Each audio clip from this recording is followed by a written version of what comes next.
I've been out.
Good evening, everyone. It is Monday, which means it is time for Where's Your Heart? Championing vulnerability as a core human strength. Had to remember the show. It's the season finale. All bets are off. I'm just like last episode of the season. I'm just like, we're here. That's as good as it's gonna get. There it is. How you doing, Royce? Yeah. Yep. Exactly. Yeah. I don't need. You put on lipstick. That's what you were doing. I used the 5-minute countdown to go hit the restroom, and you're like, nah, yeah, I did. I'm gonna make this look good. Yeah. See, I know how you are. That's what I used my time for. I did it last week. I just pretty much was like, meh. We're talking about divorce anyway. Yeah, you're talking about divorce. I'm like, psh, I'm all right. Lipstick is the least of my concerns for that topic. So, yeah. I mean, you're not wrong. Very interesting show, I have to say. Very interesting show. So are we both just going to keep dancing around this so we don't have to start our gratitude? That's what I'm hearing right now. I don't know. Last show of the season. I feel like that should just be our tagline for the rest of the year. No rules. No rules. We're going to do what we want. We're going to be. We're going to do what we want. Oh, my God. Oh, goodness. But I will go ahead and start with the gratitude for this week. What's happened over the past week to this week. I am grateful. Theaters are now open again. Yeah. You had your first event this weekend, didn't you? Yes. And it was interesting because even, I haven't worked with the owner of the guild, Keith Henley, for a year. Yeah. So we actually, when COVID hit, we had a plan a year ago of how we would handle everything. And then it just got worse. So that what we thought would be 3 months turned into 6, turned into a year. So pretty much we were prepared since last year to do this, but there's still that sense of I had to remember all the stuff it pertained to doing a screening. So the first night was the trial run of coming back to doing movie screenings. So I was like, oh wait, I'm supposed to have a reel of ads rolling on the screen, and I should probably make that. So made that. Then I forgot the music CD to play as people are entering the lobby. Oh my gosh. It's just every night was something that I had to remember what I had to do. But it was great. We did From Dusk Till Dawn.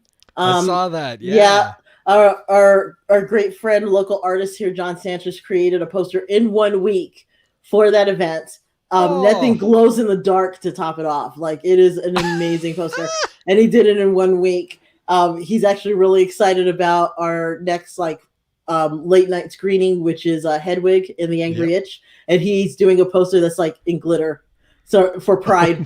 I'm looking forward to that one. I think that's gonna be cool. But yeah, I am just grateful that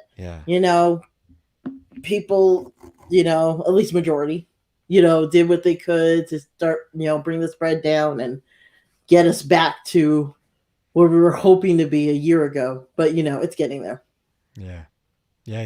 God, I'm so glad it went well. That's nuts. Yeah. So cool. And just the fact every time we talked about going back to the guild and watching a movie in the theater, everybody would applaud. They're like, yeah, it's time. It's I like my TV, but theaters, completely different. So I'm loving the fact that I can just so I have a habit of loving real trash movies, right?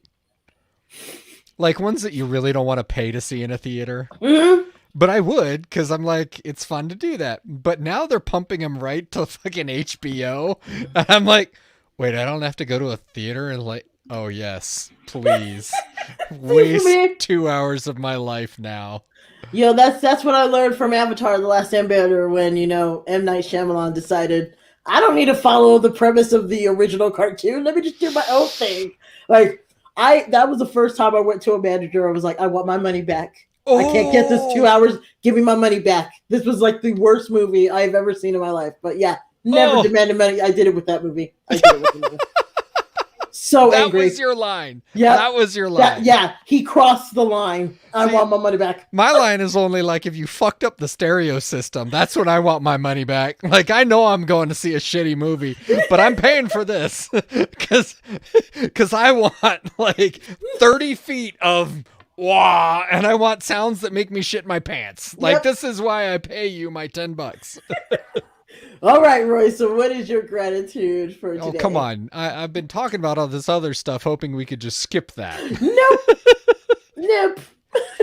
So actually, I mean, my gratitude's actually pretty easy. It's we got to go see Sir's brother and his family over the weekend, and it just felt so good to see other humans, to be able to hug people again. Just I'm a hugger, and I just like, this isolation drove me nuts.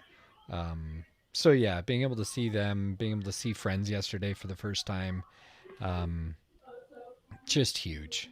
Just huge. So yeah, I'm glad. That's good. See, you had a good gratitude. I did. I kept forgetting about that. I'm like, no, that's really it. Like, it just, I think I cried like 3 times last week just anticipating seeing people.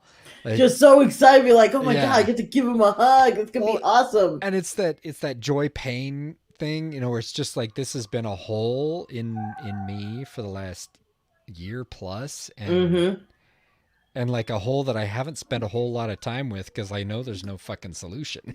Like, exactly.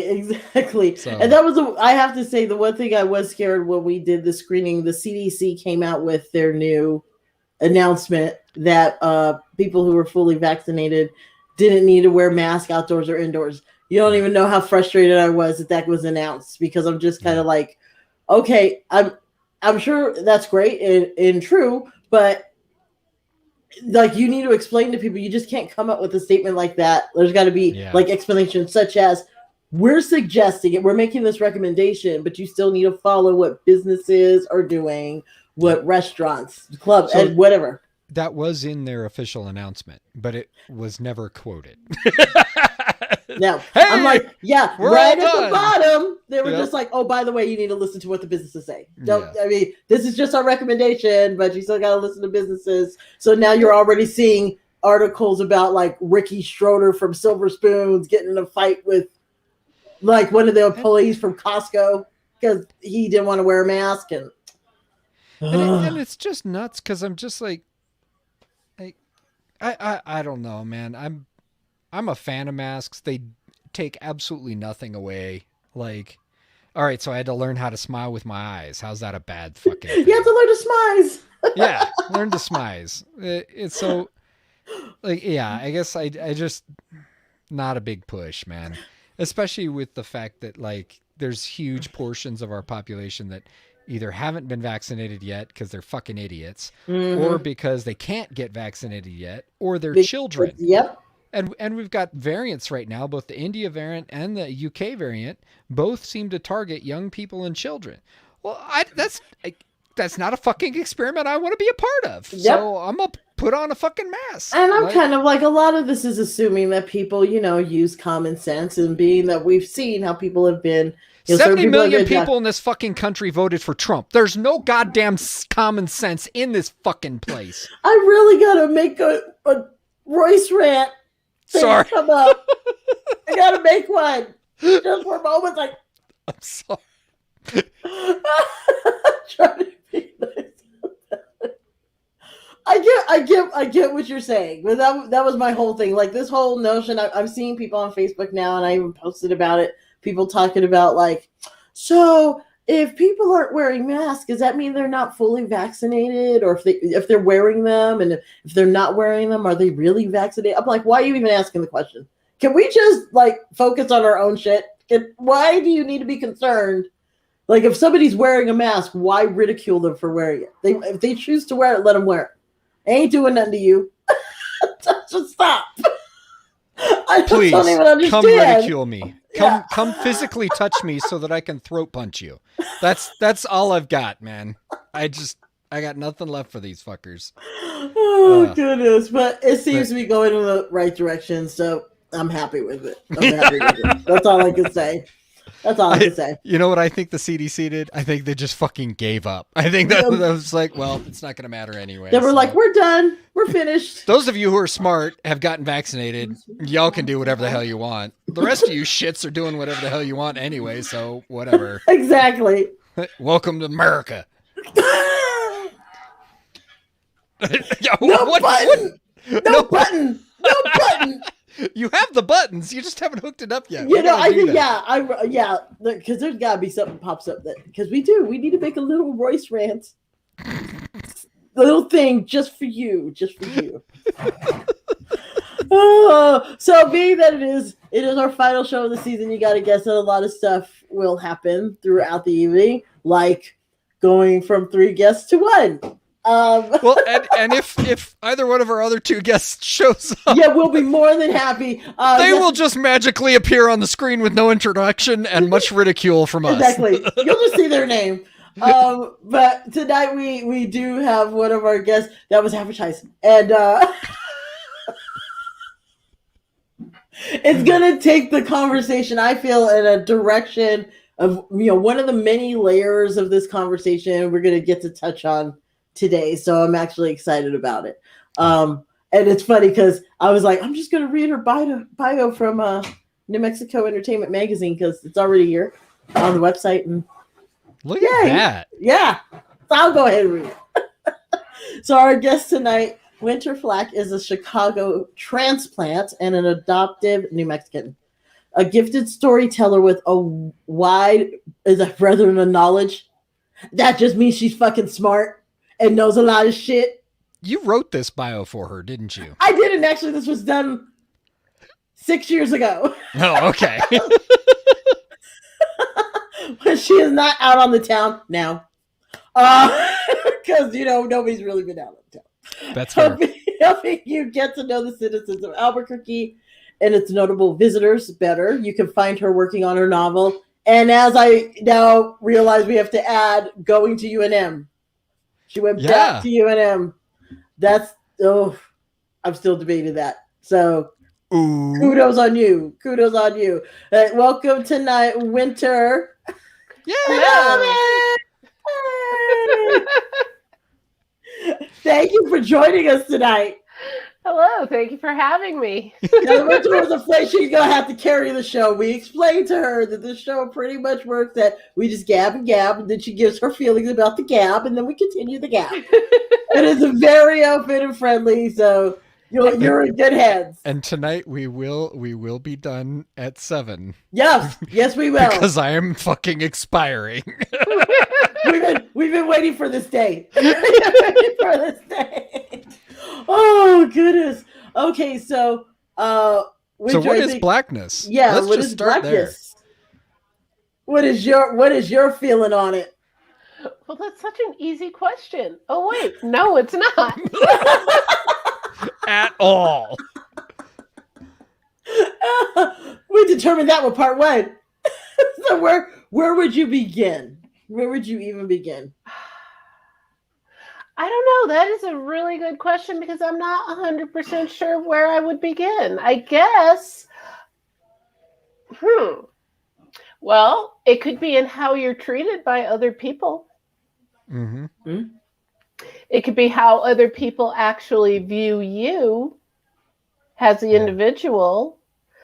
Because honestly, I don't view myself in the realm of a color, but other people do. Because as humans, we really like to be able to go around and be like, well, you fit in this box over here, right? So now you're in this box because that's what you look like, even if it has nothing to do with who you really are. Yep. Yeah. And that is something that humans really like to do. So I guess I would say that Blackness would begin at how other people see you.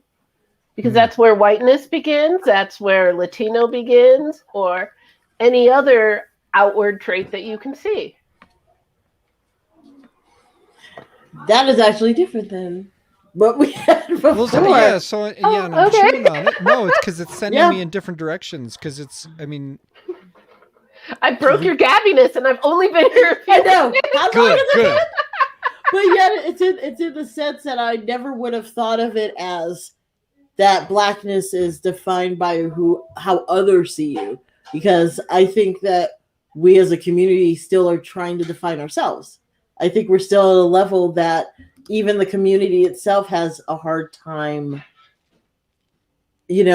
deciding what is black, what is a proper way to be black. How are you supposed to? I mean, I got bullied enough in school from girls who didn't like the way I sounded when I spoke, that I didn't live up to this level of blackness for them.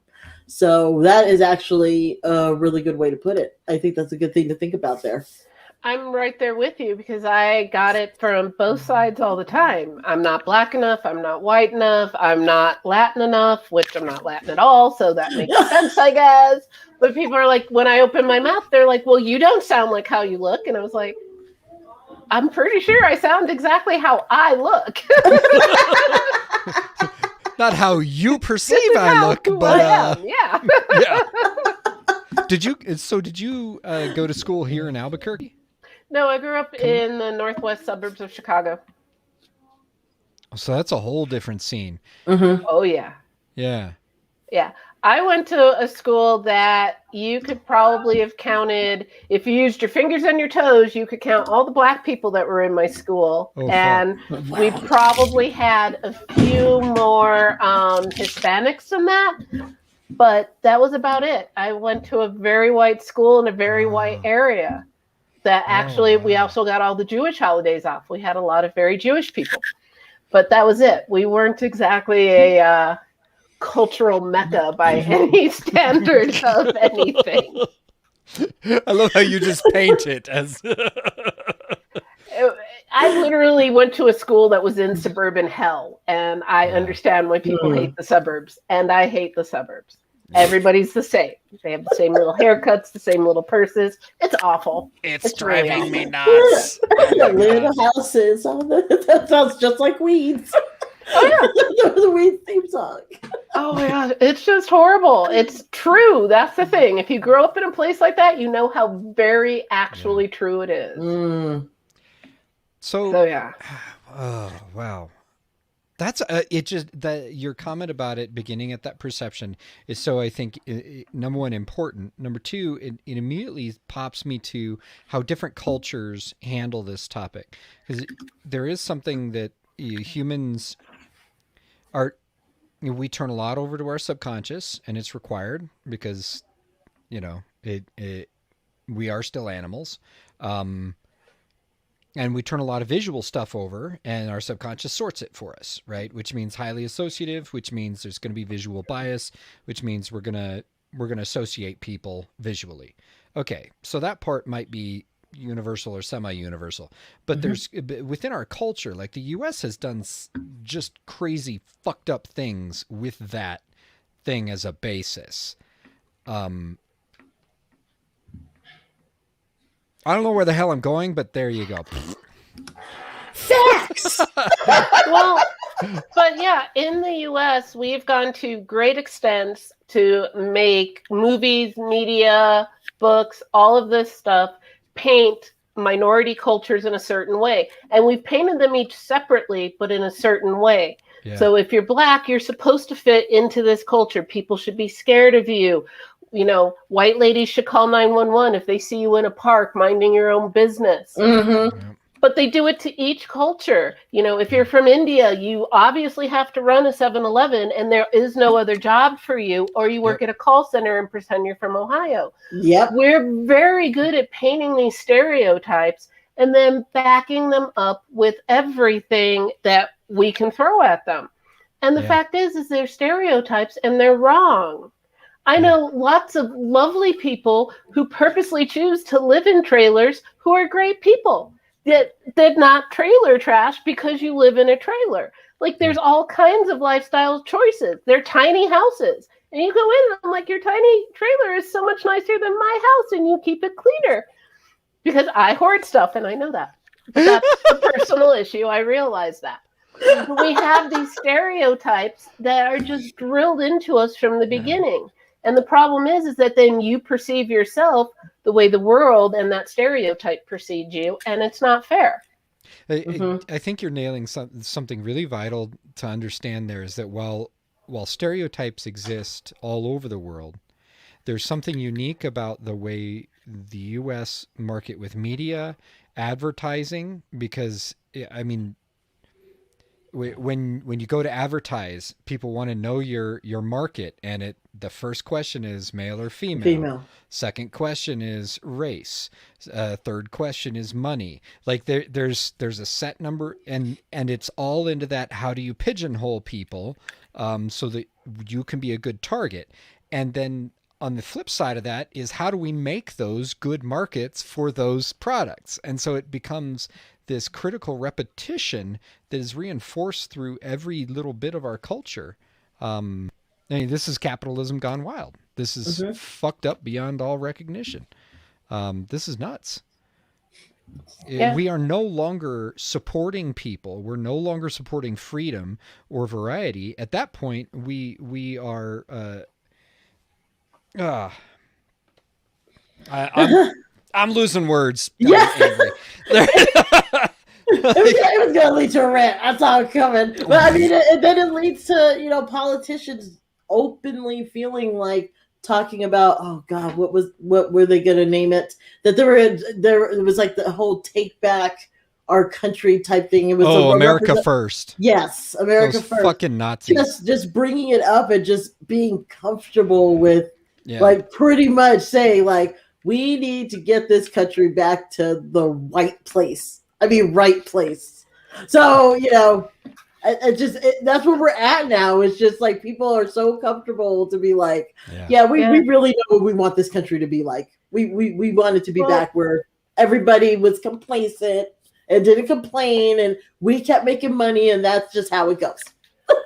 Well, and that is such an interesting concept, too, because if you look at that, when Obama ran for the White House, their big thing with him was, well, he's not really black because he doesn't have Southern slave roots. Mm-hmm. Yeah. Oh, okay, because that's what makes you black, is your Southern slave roots. Well, when people walk around and say things like, I want my country to be like it was when, we had the Revolutionary War, or whatever that case is, my thing is always, my relatives fought in that war. My relatives came over on the Mayflower. In fact, I'm probably more German than most Nazis that walking around today. And they don't like that argument. But the fact is that it's true. And now I spit in a vial and I know it's completely true. But I'm like, what you're asking for isn't what you want. Don't lie to me and tell me you want to be German or you want to be like it was in the beginning. Just straight up be like, wait, we just want to be a bunch of white people. Fine. See it. Own it. Just that racism right in our face. Okay. Just play with it. Just admit it, though. You're nailing something so hard there, though, because it's not that they actually want to go back to their roots. Because those roots are Irish, they are German, they're English, they're French. There's a huge variety in these cultures, but that's not what they want to reclaim for themselves or want to re-explore for themselves or get to know for themselves. They want whiteness, which is a deliberately constructed thing that is about superiority, is about control, is about power, and is a void of actual culture. So, like, who wants to be fucking, I want to be the void. Really? Like, that's the dumbest fucking thing a human's ever said. Watching last week tonight, not this past Sunday, but the previous Sunday. And she's already laughing because I thought this was one of the greatest shows. The one thing I like about John Oliver is that, he'll hit on the stuff going on in Washington and like he'll put a segment for that. And that's great. But then he'll cover other things that don't get talked about because we're so busy, still talking about like why Trump can't get an account on Twitter. I don't care. So he talked about black hair. That was his segment. Yeah. And when you talk about control, you're absolutely right. It's just looking at this segment and just watching how employers and like that there's actual laws put in place that black people can't have afros or dreads or braids in order to work somewhere. And I'm just like, why do you care? It's my hair. Yeah, I'm like, I don't know if it's that they're upset that they can't do their hair like that, or that once again it's just a control thing. It's like, I want to be able to tell you that you can't wear your hair like that because it's not comfortable. It doesn't feel comfortable to me. I'm uncomfortable with your hairstyle, and it's just oh my goodness. I mean, it's like control in every aspect that you can get when it comes to areas in life. Well, it was super interesting to me because when talking about that episode, I was watching it, and not only was it, oh, I can't wear my hair naturally, whatever that might mean, because that varies depending on what kind of hair you have. Yep. But I used to go get my hair cut, and people would always tell me, oh, you can't style your hair like that. It is never going to do that. And I'm like, really? I'm pretty sure that it's been on my head for, at that point, over 20 years. Right? I know what my hair will do. It depends how lazy I am, what my hair does. So I love that right now your hair is emphasizing their stupidity. Badoop, badoop. And look out, motherfucker. I love it. That's crazy. Like telling you that you can't do that with your hair. They even had a section in there. They talked about, I'm sure you remember Bo Derek in the movie 10, and she had the braids. Even Monica on Friends, they went to Jamaica, she did the same thing. Well, they were talking about the fact that it makes it harder for Black people to defend their hairstyles and what they want to do when there's white people that are wearing it like a fashion accessory. Yeah. And so because of that, it's like there's really nothing special about it. A woman went to court to do a civil suit against her employer because she fired her for wearing her hair like Bo Derek. And the judge pretty much told her, well, you can't, there's nothing special about this. You're just copying something you saw in a movie. So the judge literally told her, you can't win because you're copying a hairstyle of a white person from a movie who stole it from a Black person. So it's not special. Never mind that this whole range of options are totally off the table for my hair. Yeah.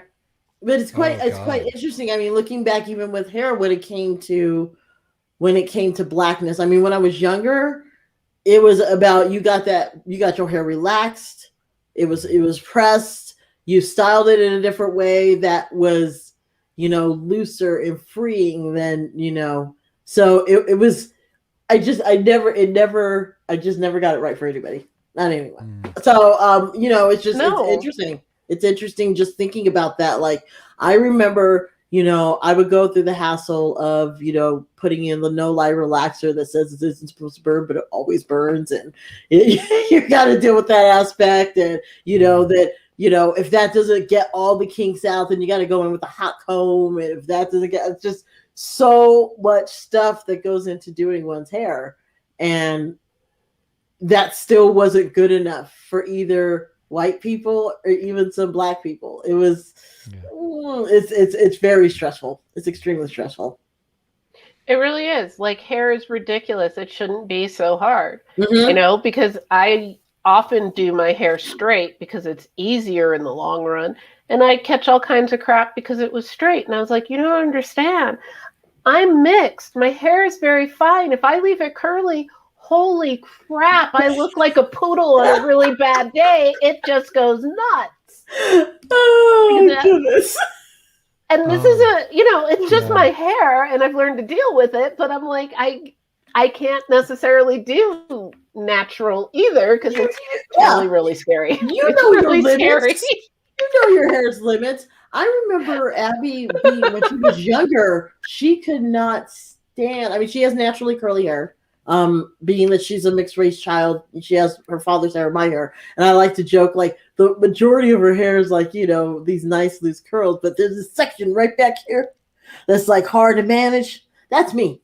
That's my contribution. That's my contribution to her hair. But she just. I remember it was through her elementary school into middle school years that she would not wear her hair curly. If she had to, she threw a fit. She would flat iron her hair every morning because she would get bullied by other girls about how her hair would look. And so she wanted to just fit in as much as possible. And, we would try to tell her every day, like, you don't even understand. There are girls as you get older that are going to kill for your hair. Like, you need to know that your hair is okay and you're not your hair. You should be able to do whatever you want with it and be happy with it. And now she's happy with it. And there's some days she'll flatter it, some days she lets it go curly. And at least I'm glad that it's getting to the point now that Abby really doesn't care what anybody else thinks. And that's probably the best thing you can learn for a 15-year-old. Like, you don't have to wait till you're 40 to realize that. Like, she's learning it now. So I'm happy about that. I'm happy. That's a good thing. Yeah, because and it's hard. It is hard, especially when there aren't other people that look like you. For years and years growing up, my mom would tell me it was my imagination that everybody was staring at me everywhere I went. She only finally told me the truth that she was lying to me like 10 years ago. She's like, I was always lying to you. I just didn't want you to feel bad that everybody was staring at you. Like, yeah, because I lived in the suburbs. They didn't have black people. Or anything. People stared at me everywhere I went. And I was like, this is really weird. So I went the opposite and was like, well, I'm going to get all punk rock about this and give them something to stare at. Now I know why you're staring. Now I'm in charge of your stupidity. Exactly. Let's roll. Oh, gosh. So, Winter, when all of the racial conversation started in this country, almost a year ago. Okay. This little revelation. Yes. Yeah. How did you feel when all of it came down? William was supposed to be on tonight. Phone issues, and he's walking and taking the bus, and so I'm like, yeah, that's probably not going to work. That you'll be on screen.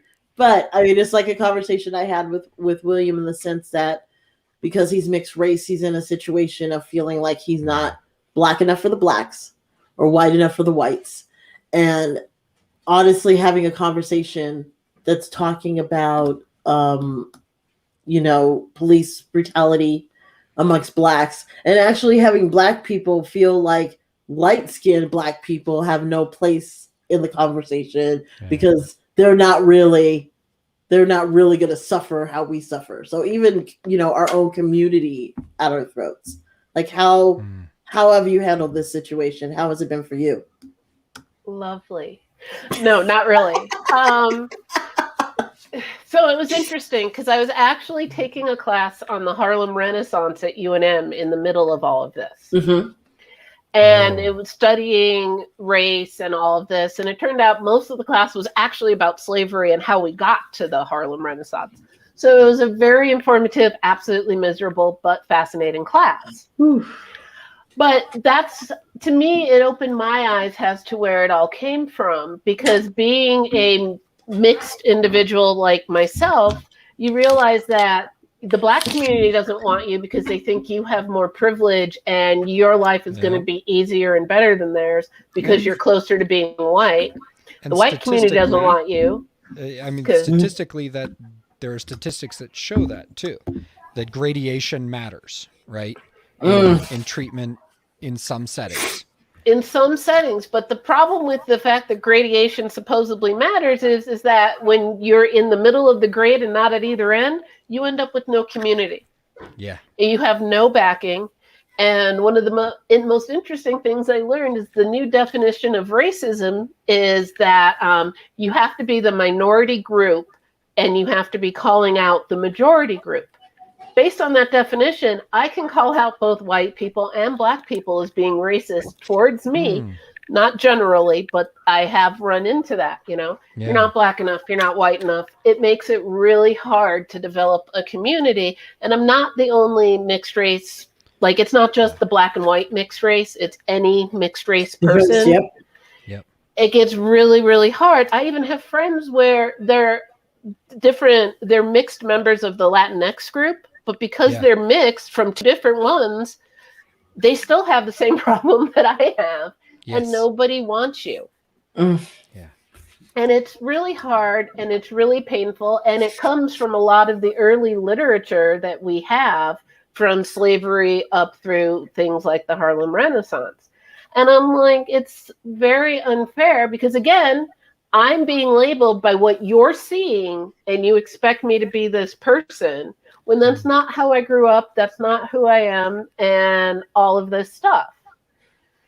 You know, I just took it was interesting. I just took a quiz on ethnicity, and they were asking, based on ethnicity, do you celebrate certain religions, like certain holidays, certain religious upbringings and things like that? And I was like, you know what you didn't ask, though? You asked me all these very specific questions, but you never asked if my parents were the same ethnicity that I am.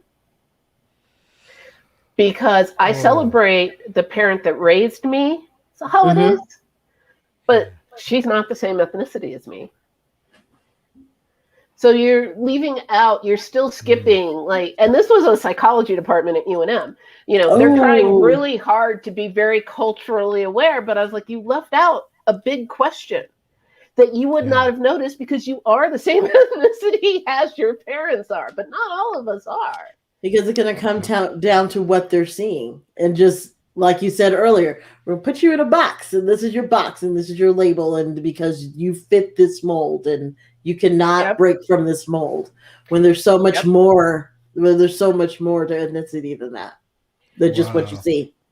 Yeah, and that's where that whole, well, you're not like them comes from. Oh. That just pisses me. Who the hell is them? Who is this mystical them you're always talking about? You know someone just like me? Because I'd like to meet them then. But I kept being told, like, oh, you... it's really it was like, oh, you speak English so well. Like, I would... Jesus fuck. Not like... And I'm just like, should I not? Like, what's that? Why wouldn't I? And they were like, well, you know. No, I don't. Can I just go back to the country that you came from? And I was like, this one? No, this country? Or I mean, Chicago? I mean, oh my God. That's one of my pet peeves is when people are like, well, where are you from? Illinois? No, you know what I mean. Like, where are you from? Chicago? I'm not going to answer your question until you ask what you mean. What you want to know. So keep asking me. It's like, I'm telling you. I'm telling you what you want to know, but you're not liking the answer. I can't help you with that. All right. So so this is an interesting one because I am also just genuinely curious about family ethnic histories, right? Mine is so mixed, and it's just this crazy hodgepodge. And the deeper I get into it, the more interesting stuff gets, and the more, weird and painful it gets. So, like, okay. Yeah, there's some prerequisites. You need to be in a relationship already before I just go dropping the question of someone's historical ethnicity. And, is there a way to have that conversation among friends? What does that look like? What does that feel like? Because I feel like there's something important there. When I hear, I end up in the middle. God, the play Yellow Man, I don't remember who it's by, but I saw that back in when I lived in Providence, and it was just shocking. I just remember this moment of this character just breaking down, screaming, "I'm not white enough for these fuckers, and I'm not black enough for these fuckers, and who the fuck am I then?" Mm-hmm. And it just ripped my guts out, So then how do we have discussions about our variety, about our lived variety, our inherited variety? I guess that's the question. The sad thing is I feel like I was able to have those conversations more 3 years ago than I can now. Because I feel that because of the environment that we're in, I mean, when it came down to it, my white friends or Hispanic friends, like we would have conversations about race, and it would be open, intelligent, knowledgeable conversations. It was nobody was being degraded. Nobody. It's like real questions about what have you experienced? How do you deal? How do you feel about this? It was real conversations. And I feel that because we're in the landscape that we are now of, just really, okay, well, I see a white person, and because of the environment of the cops and all this other stuff, white people are evil, and I can't. So I know where you are. I know where you stand. So you don't need to tell me anything. Like if a white person says anything that could be construed as like, what the fuck, they're going to get attacked. And it's the same thing even with a black person who's light skinned instead of dark skinned. It's just visuals have now have made it difficult. It's just kind of like everybody's in their own.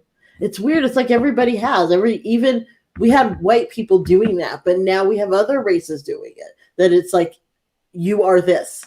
I see this, so I know where you stand, so that you don't go any further.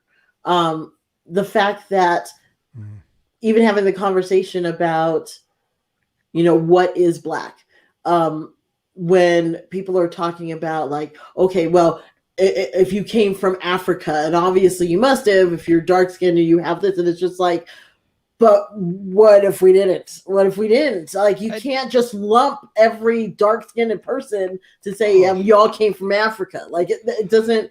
I came from Africa. Every single little bit of me came originally from Africa. Charlize Theron came from Africa. She's actually African American. Like, that's why I don't like that phrase. I'm just like, I'm not from, I have island, like my ancestors is like island, like, Montserrat said Thomas. So that's my first, like my brain goes first to, but there's 400 years of history for a lot of folks between Africa and where they stand now. And that history still matters, because they were cut off differently during their time in Jamaica than they are in this country, or Brazil, or wherever else, folks landed first.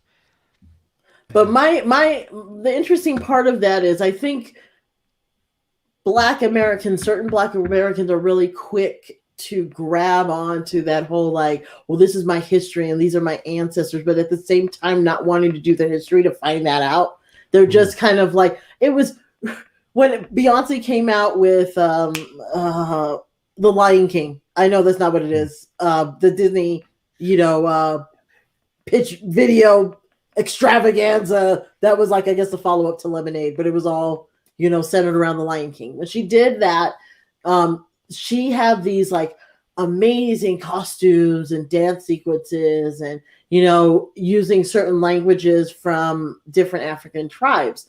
And a lot of Africans, actual Africans were pissed off about that, because they're just like, what the hell do you know about this? Like, who are you? Like, literally, this is what you Americans do. You pick a trend, you pick something like, oh, this seems cool now, and you go into our country and you pick things from here and there. You're like, oh, this picture looks cool. Oh, look at this dress. Oh, I'll use this fabric, and you throw it in a video, and then you got other Black Americans thinking, well, see, I know what I'm talking about because I have it in my video. Oh, so it's just. I think there's like education to go all around on the sense of Blackness, because I feel quite often, especially with young ones, they see what's in trend and they're just like, well, that looks Black, I'll do that, instead of really like looking into their history and find out, spitting in a tube, find out like really what where you come from. So, oh goodness. So yeah, I mean, just looking on TikTok and seeing the videos of like Africans who are pissed at Beyonce, also at the fact that Beyonce didn't she came and she didn't give anything back to the communities that she essentially used this knowledge, this education for her own benefit. So that's because Beyonce is an American. Before anything else, she is all American. Yep. And that's how we roll. We're like, hey, we're going to totally use all this, and oh, bye. We don't want you anymore. And not only will we not give you credit, we're not giving you any form of compensation for it either. It's just like, it's one thing if it's like, okay, fine, you're not going to give them any money, but at least acknowledge where you get it from. But that also seems to be an issue with Beyonce, even when it comes down to Audrey Hepburn and using, obvious references from movies that she was in for her music videos. And when they ask her, what's your inspiration? She's just like, oh, I just had a dream. I'm like, you think people are that stupid? A dream while you watched a movie. I know, you dream you watched a movie with Audrey Hepburn in it and a turtle, black turtleneck, and she was a beatnik. Was that the dream? So it's interesting to me. I just still find that interesting. But yeah, I can see how there's a problem having these conversations now because there's so many factors put into place that a conversation could go sideways like that because it's all visual. It's like, well, how could you know how I feel? You look like this, or you look like that. That's when it becomes really important to remember that just because you look like that doesn't mean that you're not coming from a background of pain and suffering in a whole different way. And so, whereas I was more comfortable, you're right, 3 years ago having the conversation, I feel like it's more important to have those conversations now. And it's more important to connect with people on the fact that, hey, we all grew up here. We all had problems. We all had some crap go down. So let's talk about it. Let's work through it. Just because you're a certain color doesn't mean that your life was actually better. It just means it's different. So I need to know how it was different. I want to know that. I want people's histories. You got to learn the differences in order to see the similarities and the good differences. I just feel like people harping on that one thing that's so different. It's the obvious, but at least I'm seeing more people, at least in my circle, not using the phrase "I don't see color" because oh my god, I'm just like, have we finally killed it? Yeah, I don't know if we killed it in America. I'm sure we have not. But at least in my circle of people I talk to, I have not heard that phrase anymore, which I'm glad because it's like, look, we're not asking you to pretend you Ray Charles, you can't see shit. I'm just saying that. Yeah, but look, it isn't even visual though on that. I mean, it isn't just visual. It is such a cultural thing that when you put your name on a fucking resume and send it in, if it is they're looking at that with name. Blackness, right? Yeah. Yep. If you pick up a phone, right? When you and Torian did that to me, that just fucking it still gives me nightmares. Get Winter at one point, Teresa and Torian decided they were gonna fucking turn on their white voices and just go full on code switching. Winter has one. Winter has one. I told him mine is Susan. My white voice is Susan. And so just we thinking about it makes me want to throw up. It was so fucking awful. Yeah, mine is Linda. And it makes Brian insane when I do that. He's like, do not use that voice. And I'm like, but it's a customer service trained thing too, because as soon as you use that voice, people stop trying to fight with you. I mean, when I used to train telemarketers, and it was especially true in our call center in Texas in Longview. We had a wonderfully varietous staff, and that was something they talked about a lot, was how to, and it was not something I could teach people. I was the trainer, but it was one of those I really don't want to be telling you that because it just reveals how racist the people that we're calling are. This is fucking ridiculous. I even hate the fact that quite often, even when I'm calling T-Mobile and there's a lady that answers the phone and she's has a strong Middle Eastern voice and she's like, welcome to T-Mobile, I'm Barbara. And I'm just like, you could be. I'm not saying you can't. You could be a Barbara. You're probably not a Barbara. But you're probably not. And it's just why even put on this facade? The worst part is even if what you're saying is, I don't want to fucking explain to you, white boy, how to say my fucking name properly, which is at least probably part of the time what's going on, Exactly. So what are you thinking? I was just going to say, I was a waitress for a lot of years. And when I lived in Nevada and I was a waitress, I greeted everybody with either a Southern or a Texan accent, because that basically meant people were going to be nicer to me and not try to steal money from me. And they did, because, and yep.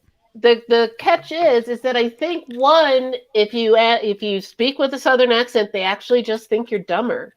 So they're not trying as hard to rip you off. And they just are nicer to you automatically, because they're like, oh, you're just a little dumb Southerner. And I'm like, I know a lot of Southerners and none of them are dumb. So I don't know where you guys are getting this from. Gosh. But it's more than just a race thing at that point. It has a lot to do with how you sound when you open your mouth. I was working one night and this guy came up to me and goes, excuse me, where's the black cocktail waitress? And I was like, I opened my mouth and the other cocktail waitress is like, her? And he's like, no, the black one. And so we stood there and we thought about it for a while. We had no idea what he was talking about. He was talking about my friend who was a white girl, but she's from New York. So when she gets going, she has this New Yorker accent. And I was like, how did you think Blondie over here was that? Whatever. But, wow. We even hear race and location and things like that and just make assumptions based on that. It was really eye-opening. I mean, it just exposes the lie of the project to make race real. Mm-hmm. It's real. It's consequence. It's real because we are social animals and social constructs have consequences. I think, but the attempt to make differences based on that, scientifically, was total bullshit. I think one of the things that William was going to share if he was on tonight, because we had this conversation, which I'm sure is going to be one of the topics next season, is the fact that he feels that it isn't a question about race, or that there needs to be more Black people in certain areas or this or that. He's like, we need to work on, he's like, I feel it's a class issue. And now it's just getting to a point that a class is represented by this particular group. And so he's like, I feel like if we discussed it in a form of class and not color, we would have more of a dialogue, because finally it would be people, nobody wants money taken away from them. So if you really start going in the direction of, this is why this is happening, this is why, and you're landing in the group that this affects. If we start talking more in terms of class and money instead of race, that, that's one of the things he said, is that I think there would be a big difference there. I agree with that. And I agree with that, but only to an extent, because the problem with class that you also run into is that the class gets represented by the squeakiest wheel. Just because somebody is white and rich doesn't actually make them Donald Trump. Yeah. Like, he is a special person, or person like he's special by himself. He's really just an alien wrapped in a shit sandwich. But anyway, continue. But yeah, I mean, that's the thing. Beyonce does not stand for every Black woman in America. She simply doesn't. Yeah. But she's out there in the forefront, so everybody assumes, well, that's just what Black women are like. And I'm like, really? No, I don't think so. So we have to start learning to see people as individuals too.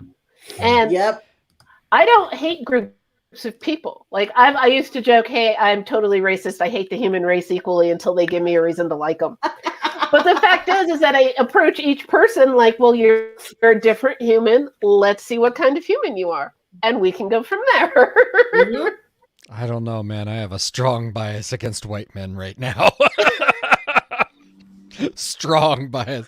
Well, and I mean, and I say that just like absolutely genuinely, not just because of what's going on in our environment right now, but because I'm having to reconcile all the trauma that has been done to me by white men, and that I have done to others as a white man. I think that's, and so it's just, I hate those parts of me. And so when I work with folks like that, it's constantly triggering. On the subject, by the way, of the question of class being part of it, Mickey Kendall's book, Hood Feminism, read this last month, and it, like, the amount of it that is focused on economic issues or issues of class is a huge amount. But I really kind of see that as like the evolution of intersectionalism, like a conversation that says, we have multiple identities all the time in motion in all these contexts all the time. And so it becomes we can't address just the issue of a single axis oppression anymore. It just doesn't work. So fighting racism and classism together is absolutely something we have to do. And that means on one hand, not just putting up a poster child of this is what a poor person looks like, right? And all poor people look like this, as you know, to Winter's point. I think you're nailing something really important there. Like, we're substituting caricatures for real human beings. That was never the way the human animal was meant to operate. We have always been an animal that thrived because of our community. I feel that that's the one thing that seems to be in confusion. I always felt like, when it came, we always felt like we always had to find a way to survive. Like if something wasn't, we always had to figure out a way to survive. And this whole thing of if you're not doing it hard enough, then you're a victim. Or if you're feeling like, well, it could be, why can't it be easier? Why does it have to be a struggle? Why do we have to? Why do we have to fight to climb this hill? Why can't it be easier if like these changes were implemented? And it's just really clear that America does not like change. America hates change. Well, that part, it's not just America. The human animal hates change. It's just, oh my goodness. Because I mean, even having the discussion, even talking about when it comes to the police, and you know, the minute you hear reform, there's this automatic like vision of okay, so what? We're going to have counselors answering the phone instead of 911 operators, and it's like there really is not that click of no, we still have the operators. We just now divert certain situations to the right department instead of sending, a cop out with a gun to go handle a mental illness situation. Like that's all they're talking about when it comes to reform. It's like, you can't get past that, because it's just like, no, you just looking to change things. Just listen to the police and everything will be fine. And I'm just like, why are we still here? How many fucking videos have we seen at this point of somebody with their hands like this getting shot? Sorry, that's insufficient, obviously. Like, there is no way for this human being to publicize that they are not a threat anymore. I remember looking back at when Rodney King happened. In fact, I came across a video on Facebook. It was an old Oprah Winfrey episode. And there was a woman, it was just after the verdict was read. And this white college student, this girl, pretty much stood up and said that, she doesn't condone what the cops did, but we don't really know what led to the altercation. We only saw what the media showed us. And we really should think about that because the media controls what we see. And to a point, I get it. So her whole thing is that she's just kind of like, well, we don't know what he did prior to get kicked down like a dog. And until we know that, then I don't see what the big deal is. and an older white woman went to the mic and said, I would like to apologize for my young counterpart because she doesn't know. She doesn't know. And the younger person started screaming about how she's about to graduate from college and she's an educated woman.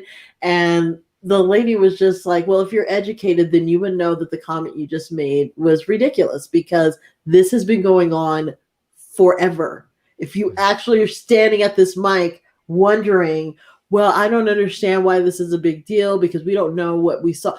We know what we saw. They kicked that man down like a dog. Would you kick a dog? Do you think it's okay to kick a dog? And she said, no. It says, then why would you feel it's okay for this man to get beaten in the street by cops and kicked like a dog repeatedly 96 times? What did he have to do to make that okay? And so it's interesting just the things that start popping up that I'm seeing because I have these moments of just they don't know. It's an education. It's an education within ourselves and within with other people. And I'm just it's kind not of like, just an education at this point. It's a fucking choice. Well, yeah, I feel like there's some things that are clear cut, black and white that just you should have outrage about.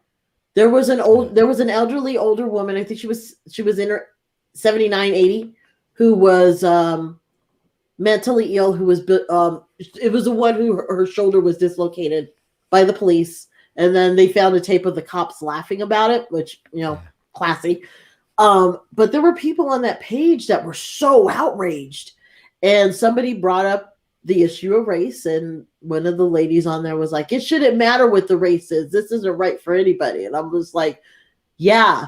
It's like, so I hope you have this same outrage when you're seeing black men being shot by cops that don't have guns, that they're not armed. Like, you should be having that same kind of outrage. It should. It's like, if you're going to, so yeah, this shouldn't be about race. Yeah. So how are you on this post complaining about this, but on another one talking about they should have complied? When it's no longer about race, all of the people of color in the world will get together and look at people like me, and there will be a unanimous vote, and it will be a day when they say, we may now be colorblind, motherfuckers. And we will go forth, and we will be colorblind. But until that goddamn day, race is the thing that we got to deal with. Because we done fucked this shit up. Like, when it's no longer a thing, we'll know. And it won't be white people saying it. Yep. Winter, take us out. Teresa and I have been babbling the last 5 minutes. Say something good. Yeah. Come on, Winter, say something real good. Take us out. Ooh, no pressure there. Now, I completely agree that we need to look at it from more perspectives than just one, and we have to sort of fix them all at the same time. We can't just fix race. We can't just fix class. We can't just fix sexism. We need to fix them all and learn to see people as people. That's, individuals. That's the way it works. And we're a group. Because the fact is, without other humans, we're all going to die. Yeah. Yep. We have to work together or we're all going to die. And it's very simple. I mean, it's not really a complex concept. Work together or die. 2021. That's kind of what we are headed right for it. And if we don't fix it, we don't start fixing the environment, we don't start making these changes, we're out of generations. So and goodness, you could do, like you said, you could do them all at the same time. This whole notion of, no, we must solve this one first. And then we can solve this. We're not going to solve anything, though. Especially because argue the same damn argument over and over again and not solve a thing. I love using Black feminism in my work because it forces me to reconcile that it's not even just as you said, it's not just racism, it's not just classism, it's not just sexism. It's actually the system that puts all of these things in place for the sake of dividing us into little pieces of ourselves. Yep. And that's for me at least, that's the work I want to be doing, is how do we attack this invisible system that we don't even see? How do we deal with that? A good friend of mine who's a psychologist actually said the problem with the world is the ism. Anything that you have an ism after is part of the problem. Yeah. And when you start really thinking about all the stuff that has that ism after it, you're like, oh yeah, it is the problem. And it comes in a lot of places in a lot of ways. Yep. Yeah. And it just, we were never meant to be fragmented pieces of humans. We were always meant to just be these amazing little unique balls of light. Like, let's fucking do it.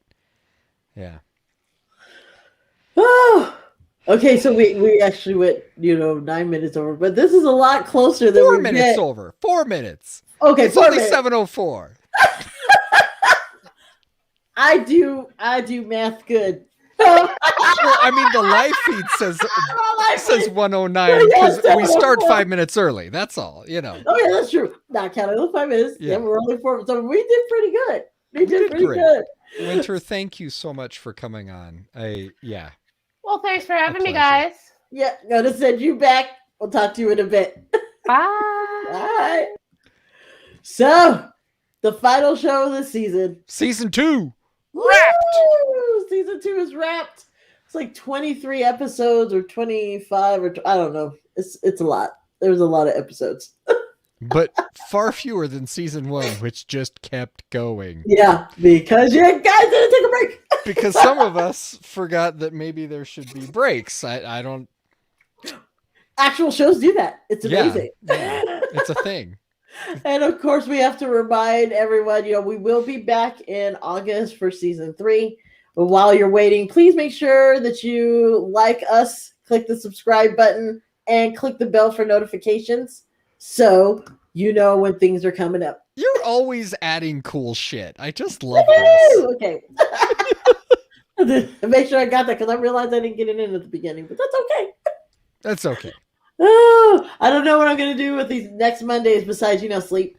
Because sleep is good. Sleep is good. It is. Yeah. Yeah. So I'm going to take a nap. I'm going to take a nap next Monday. But I will miss you, my friend, but we will be in touch when we're not on screen. Oh, yes. We'll actually get to be friends again instead of just like co-conspirators on a show. It'll be great. I'm so happy. I have a dream. So thank you, everyone, for tuning in to Where's Your Heart, as you always do on Monday. And we will see you again in August. Please pay attention to our social media so you know when things are coming up. Oh, yeah. Yeah. Have a good night. Night all.